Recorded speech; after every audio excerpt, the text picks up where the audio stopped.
এরকম নারিকেল পাকোয়ান খেতে কিন্তু অনেক মজার। আর এই নারিকেল পাকোয়ানটা বানাতে কিন্তু সময় কম লাগে, ঝটপট করে বানানো যায়। আসসালামু আলাইকুম সবাইকে। এখানে 2 কাপের মতো, মানে 2 কাপের একটু কম হবে, আমি পানি দিয়েছি। তারপরে এখানে যে স্বাদ মতো লবণ দিলাম, আর এখানে যে নারিকেল কোরানো সেটা দিয়ে দিলাম, আর এখানে দিয়ে দিলাম হাফ কাপ চিনি। আর এই চিনিটা দিয়ে আমি 2-1 মিনিটের জন্য বলক আসতে দেব। আর এখন দিয়ে দিলাম 1.5 কাপের মতো শুকনো চালের গুঁড়া। আর 1.5 কাপ কিন্তু পুরোটা লাগে না, একটু রেখে দিয়েছিলাম। তারপরে যে এখন এই যে অনবরত নাড়তে হবে, আর এই যে ডোটা তৈরি করে নিতে হবে। এখানে যে আরেকটু দিলাম শুকনো চালের গুঁড়া। আর আপনাদের কাছে ছোট্ট একটা রিকোয়েস্ট, যারা আমার চ্যানেলে আজ নতুন ভিডিও দেখছেন কিন্তু এখন আমার চ্যানেলটাকে সাবস্ক্রাইব করেনি, তাদের কাছে প্লিজ অনুরোধ রইল চ্যানেলটাকে সাবস্ক্রাইব করে আমার পাশে থাকতে পারেন। এখন এই যে এটার মধ্যে আমি এখানে 1.5 চা চামচ, মানে এটা একটু বড় সাইজের, তো এই চামচের 1 চা চামচ ঘি দিলাম। আর এটা দিয়ে ভালো করে এখন মথে নিতে হবে।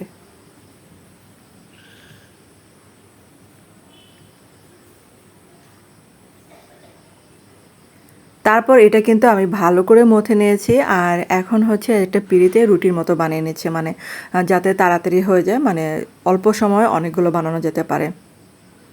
তারপরে যেটা কাঁটা দিয়ে কেটে নিলাম, যে কোনো মানে কাঁটা দিয়ে কেটে নিতে পারেন, এরকম গোল গোল করে মানে কেটে নিলেই হবে।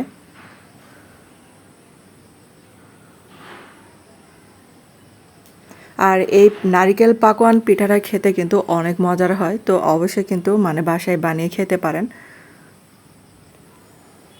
তারপরে যে এরকম একটা সাসলিক কাঠি নিয়েছি, আর হাতের কাছে এটাই ছিল, তো এটা দিয়ে ভাবলাম যে একটু ডিজাইন করি।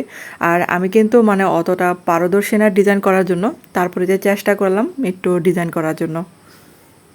তো আপনারা আপনাদের পছন্দ মতো ডিজাইন অনুযায়ী বানিয়ে নিতে পারেন। আর যে কোনো কাঠি দিয়ে কিন্তু এই ডিজাইনটা করে নিতে পারেন খুব সহজে। আর এরকম একটা কাঠি নিলে অবশ্যই একটু মানে তেলটা মাখিয়ে নেবেন, তাহলে খুব সহজ হয়।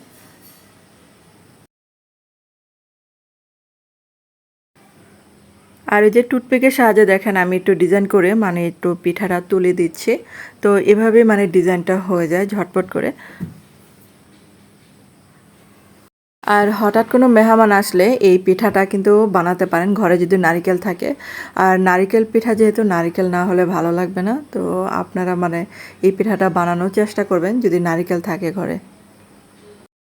এখন হচ্ছে এগুলো আমি তেলে ভেজে নেব। তো সবগুলো কিন্তু বানানো শেষ, এখন ওই যে তেলের মধ্যে দিয়ে দিলাম।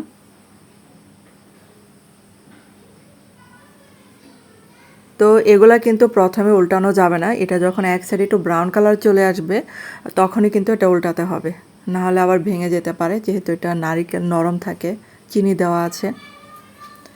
তারপরে যে দুই সাইডে দেখেন এরকম ব্রাউন কালার চলে আসছে, এটা কিন্তু প্রায় কিন্তু হয়ে গেছে এটা।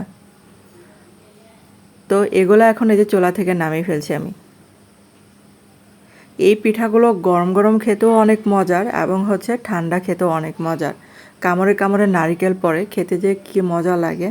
তো আপনারা কিন্তু এই রেসিপি দেখে বাসায় বানিয়ে খেতে পারেন, অনেক মজার হয় এই পিঠাটা। আর এই যে এই পিঠাটা এখন একটা ভেঙে দেখাবো আপনাদেরকে।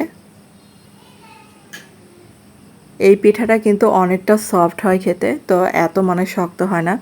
আর আপনারা বানিয়ে দেখতে পারেন এই পিঠাটা। তো ধন্যবাদ সবাইকে ভিডিওটা দেখার জন্য।